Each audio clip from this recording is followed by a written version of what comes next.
What is up, guys? It is Christ, and we are back with another video. Welcome back to Dream Theater Thursday. So I thought this was gonna be another type of fun type of content, not something that's necessarily about a music reaction, but rather about an artist or rather a musician I really love. Mike Portnoy needs no introduction on this channel. He is an absolute legend, a monster of a drummer, and he is probably my top 3 drummers of all time. But I really want to know more about him. Simply because he's sort of like the ambiguous figure of Dream Theater, and a lot of people admire him and look up to him, me as well. And I kind of want to learn more about him, so I guess I'm just here to educate myself and react to it along with the way. We'll see how this goes. I don't really know if I'm gonna upload this video or not. If I do, great. If I don't, that's fine too. But this is Mike Portnoy, Fact or Fiction. This is a series by Loudwire. If you guys have not heard of this, I highly recommend you check it out. Go to Loudwire's channel. Check out some of the Wikipedia Fact or Fiction because they have a lot of different artists. And if you guys want me to react to a specific one, let me know in the comment section. I can make that happen. So I guess without further ado, let's go ahead and check it out. There will be pausing in this if I feel I need to make some sort of comment. I'll let you guys know that now. Hey, what's up? This is Mike Portnoy, and you're watching Loudwire.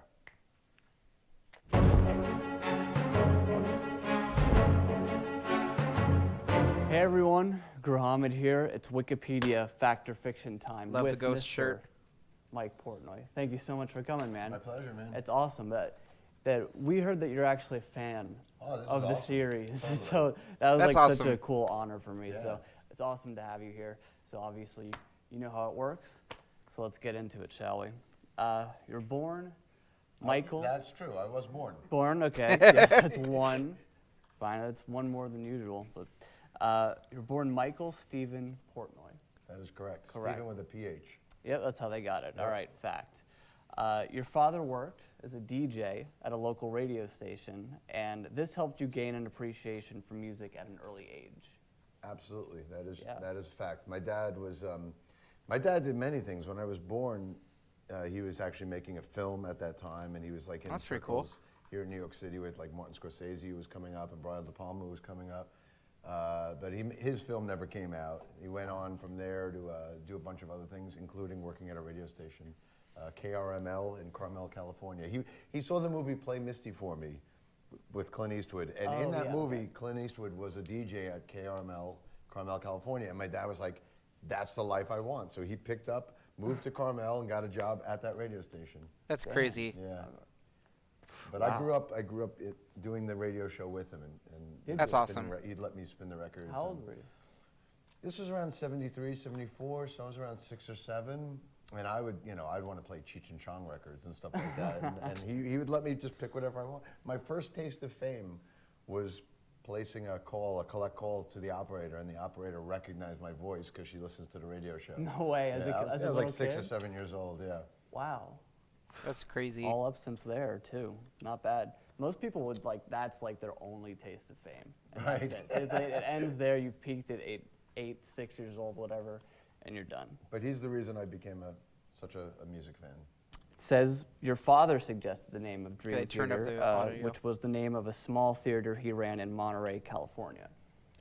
Well, fact that he was the one that suggested the name, but fiction that he ran it. He didn't run it, He didn't okay. run it, no. It was a movie theater Interesting. called the Dream Theater, and they would show all midnight movies. I used to go see Rocky Horror there, Nice. and Rock and Roll High School, and Very good. Clockwork Orange. It was all the midnight movies, and I used to go there every weekend. And it was this really cool movie theater, and when we were fishing for names, my dad, I remember getting home and there was a message on my answering machine, what do you think about the name Dream Theater? And I didn't even give it a second thought. I was like, nah, I don't like that. I don't like that. And What? And then a couple days later, when the band was just struggling to come up with a name, I was like, my dad left this message on my machine. What do you think of this? Everybody liked it, so we went with it. There you go. Now, hold on. Carly Dominici. I thought that Dream Theater's first initial name was Majesty. I could have sworn that I heard that the original name for Dream Theater was Majesty. You guys will have to let me know about that. I'm definitely curious to see. was let go because the band was starting to feel the limitations of his voice. You guys were looking for more of a Bruce Dickinson, Jeff Tate type of singer. And it says that he infamously shouted, "Scream for me, Long Beach," which is like a Bruce thing that he says several times through one of the shows, but you were performing in Bayshore. Well, that information is fact, Okay. but it's fiction that it was Charlie. Oh, it's really? Yeah, so there was somebody else that did that. Charlie we let go because he was much older than us and he came from a different background. It was like, with Charlie, it was like Billy Joel trying to sing with Queensryche. And it just he wasn't the right fit. Great musician, great voice, but not for a progressive metal band. Just not the right fit. So we went on another search for a new singer, and we were working with this guy, Steve Stone, from Seattle, who was like a Jeff Tate look-alike and sound-alike. Interesting. And we were working with him, and we had this gig opening for Marillion scheduled, and we were supposed to do the gig instrumentally. But we were like, you know what? Halfway through the show, why don't we bring this guy Steve out and let him, we'll unveil our new singer. And before the gig, I was showing him Live After Death, the video. So I was like, yeah, this is what we want. We want a Bruce Dickinson type frontman. So he gets on stage and he just keeps singing, "Scream for me, Long Beach, scream for me, Long Beach." And That we would were be in so Bayshore. disappointing. So yeah, that was a very short-lived relationship. We immediately fired him after that. That's hilarious. The great I'm sorry if I pronounced that wrong. The earthquake struck in Japan while Dream Theater was touring there. The band held a minute's silence at every show in Japan in memory of those who died. Hold on, what is he talking? Is this talking about the tsunami or the earthquake that happened in the early part of this decade, the early 2010s? Is this the same one? The one where the nuclear reactor melted down? Is this the same one? I'm not sure. I imagine it would be. I can't imagine it being any other type of earthquake. Well, yeah, we were stuck there for this big earthquake in 90. Okay, no, it's not the same one. Yeah, I don't have the But yeah, so that is a fact. But no, we didn't do it. We didn't do a minute-long silence thing at every show. We just did it at one show the next day when we played Osaka.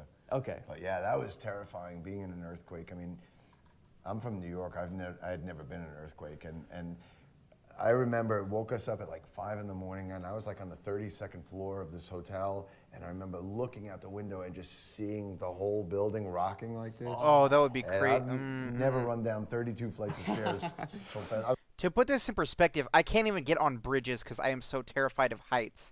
I can't even imagine what it would be like in a skyscraper, let alone seeing the building rock and forth. I would probably die of a heart attack, not even joking. I'm pushing old people out of the way. Oh, it's freaky, man. Those buildings are designed to They're wobble. designed to do that, So but I didn't know that at the time. It was terrifying. in that building, I don't care if it's designed to do that or not. No, it was I can terrifying. imagine. Terrifying. God. It says that you consumed your final alcoholic drink on April 20th, 2000, after the final show of Dream Theater scenes from a memory tour. And you found AA, the 12-step program. You credit it for saving your life, and it says you make it a priority to attend meetings while touring. Fact, yeah, that was actually April 20th is That is also my awesome. birthday by total coincidence. But it wasn't like I gave up drinking on my birthday. It just so happened that was the last night of the tour. And when I got on the plane the next day, I never picked up a drink again. I had been trying to quit for years, and I knew it was a problem. And I would always say, I'm not going to drink tonight. And sure enough, I'd find myself completely wasted by the end of the night. And always drinking with the opening band or with Alcoholism's the crew tough. guys, and just never could say no. But after that final gig of that European tour, I got on the plane and went to AA as soon as I got home. And yeah, I haven't picked up a drink since. Finally, was there a rock bottom there for you, or was it just enough's enough? Enough said. Yeah, I was sick and tired of feeling sick and tired. I knew that I no longer had control over the drink. The drink had control over me. Sure. And it just Takes a lot of guts waking and up every day, hungover, and it takes a lot of guts and self will to break free out of stuff like this. I could see why the 12-step program is so important to him, and I could see why the 12-step suite, which is probably one of my favorite concepts by them, I could see why he was so attached to it, I guess is the way I'll put it. having blacked out the night before, and just not knowing what I had done, and just being reckless. And my two kids were just recently born, and I didn't want to become a rock and roll casualty like Keith Moon or John Bonham or whatever. So I finally just threw in the towel. 2010, you announced that you'd be leaving Dream Theater, citing better relationships in other projects, feeling burnt out, and your desire for a 5-year break. Well, I mean, obviously, the fact that I left the band is a fact, but the 5-year break thing is fiction. That's a what is it called? What is it called when not a rumor, a myth, or a urban legend? Okay, the 5-year thing is an urban legend. I never said 5 years. I just wanted to have a hiatus, just because we had been going 25 years, boom, boom, boom, no break. Write, record, tour, and it was burning me out. It didn't mean I wanted to stop making music. One of the biggest misconceptions was after I left Dream Theater, I went off and did like 5 different bands and side projects. Everyone's like, we thought you wanted a break. And it's like, well, I didn't want a break from making music. I just needed a break from the Dream Theater camp. Yeah. It was 25 years without a break in that camp, and I was just fried and needed other people and other musical outlets. Now, see, I can sort of understand this. I'm not going to really comment on the Mike versus Mangini and the leaving, but I can definitely understand doing something for so long. It's not that you are sick and tired of what you're doing. It's that you need a break. You need to try something different for a while. And so in that sort of aspect, I can totally understand where he's coming from. Because there's times we're doing simple things. For example, play the same game franchise over and over every single year, Call of Duty. And there's times where I just am sick of it and I want to move on to something else and then come back in like a year or two. And I've done that before. And I could totally, if I can do that for just like a video game, imagine what it's like. This tiring schedule, just like being just completely burnt out every single night of playing, an hour and a half to 2 hour long set list, probably even more, every single night. And if you're not like actually playing, you're on a plane or in a bus and stuff. And I could see how that would be an issue. And you can see the same thing with people like Robert Downey Jr. When he plays Tony Stark. Right, he played that role for over 10 years, and he is trying to distance himself from that role. And I'm sure it's not because he doesn't like the role, but it's because just he's gotten burnt out of it. And it's the same sort of aspect for really anything in life. You can get burnt out of anything, even though you love it. So in that aspect, I can definitely understand where he's coming from. It's in my life. So yeah, but the 5-year hiatus, I think, I had suggested a hiatus of any length. And somehow it got misinterpreted as a 5-year, which coincidentally would have been now, so it would have been up by now, actually, if it was a 5-year hiatus. After you played on Avenged Sevenfold's Nightmare album and toured with them, this is the way Wikipedia put it. It said the band decided to sever ties with you. Well, I wouldn't put it that way. All I was ever committed for was that Nightmare, the first 6 months of the Nightmare tour, and ending in December of 2010. Sorry, I'm going to pause right here. Ever since I have just became so attached to Portnoy, I have found like a newfound appreciation for the Nightmare album, simply because he's my favorite drummer, one of my favorite drummers on that record, so I just wanted to plug that in there. So that was all that they ever committed to. It was all I ever committed to, and we saw that through to its completion. Where we were going to go from there, we didn't know. And I think once I left Dream Theater, there was so much drama and bullshit, and the stupid headlines and all the bullshit. There was so much drama. I think it really turned the Avenged guys off. And I wasn't trying to. I never put out these press releases and was trying to be in the blabbermouth headlines every day, but they were, these websites were just doing whatever they could to get the dirt, and so I think Avenged really wanted to stay away from all that controversy, and at that point, it's like, all right, let's finish out, what was agreed upon, and then I'll go do my thing, and they'll do their thing, and I don't think they wanted to be held responsible from my decision to leave the band. Oh, okay. You feel like they would have probably gotten some If backlash. They I would stayed have. with them a They little would bit have. longer, I Okay. think, yeah, I think they're already. They would have gotten the backlash. Avenged Sevenfold is already hated enough. Metal people in particular tend to be really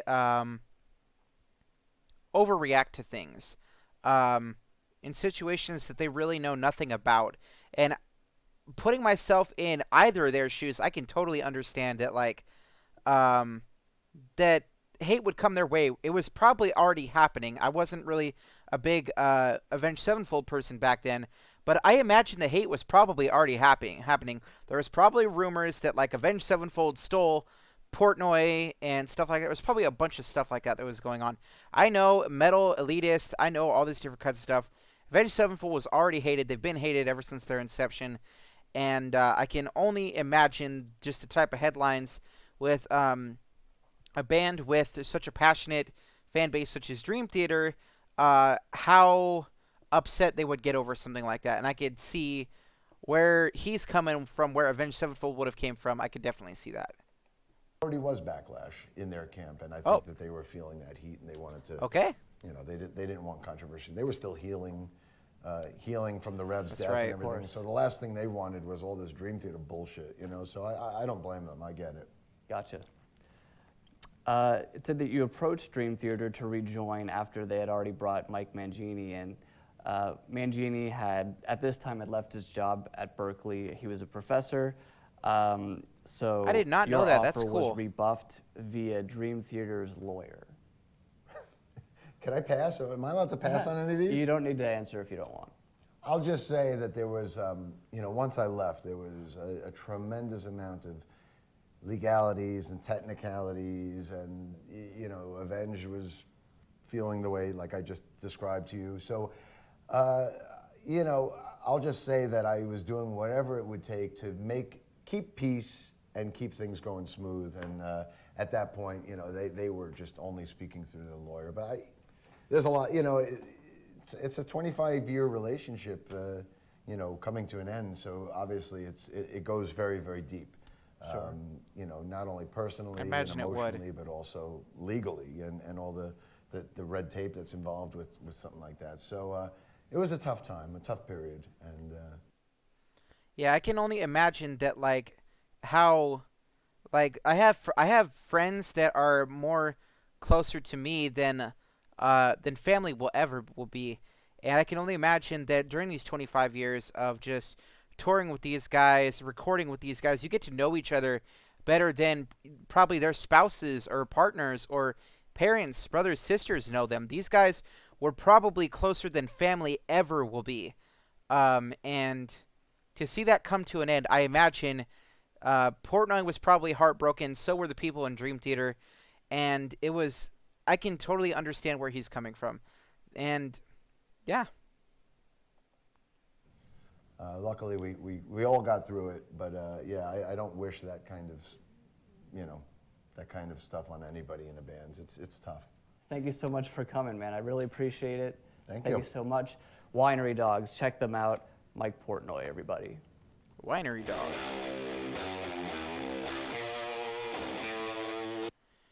So there you guys have it. That was me reacting to Mike Portnoy's Fact or Fiction. It is a very good series. I highly recommend it if you don't already know what it is. There's been tons of artists. I know there's been Marty Friedman. I believe Dave Mustaine has done some. David Draymond's also done some from Disturbed. And if there's any that you guys want me to check out, I am definitely able to check those out. And now we're going to get into sort of my whole thoughts behind the issue, right? Because it's no secret that a huge part of my channel, and I mean huge part of my channel, is Dream Theater. It's arguably my favorite. It's arguably my biggest series besides Nightwish. That, on average, gets 2,000 to 7,000 views a video. But that's not really what we're talking about here. It's safe to say that Dream Theater is firmly placed in my top 3 artists. I'm hesitant to call him first, but it's really hesitant. Ironically, Metallica, Avenged Sevenfold, and Dream Theater are in my top 3 artists. There's some days where I I more gravitate towards Metallica, some I rather gravitate towards Dream Theater, and others where I just listen to Avenged Sevenfold the entire day. Those are the three constants I can see for the remainder of my lifetime. Those are the three artists that I connect to the most.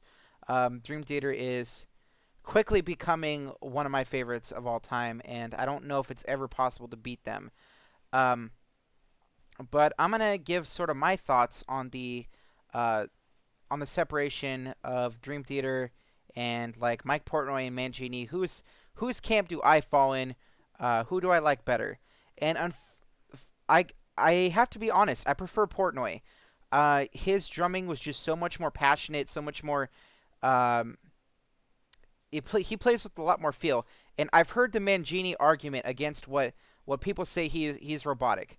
Now, he's he's not exactly robotic, but he doesn't really do anything special. He doesn't experiment with stuff like what Portnoy does, and that's what I really love about Portnoy is his amazing like songwriting capabilities.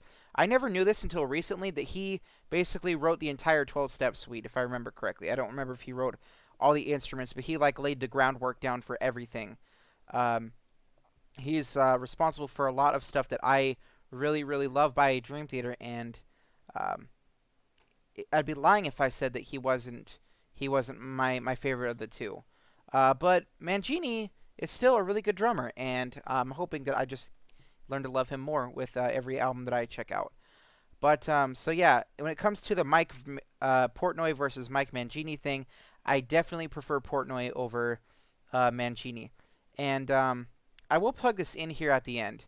I feel more than anything that it's an absolute tragedy that Dream Theater never performed the 12-step suite before Portnoy left.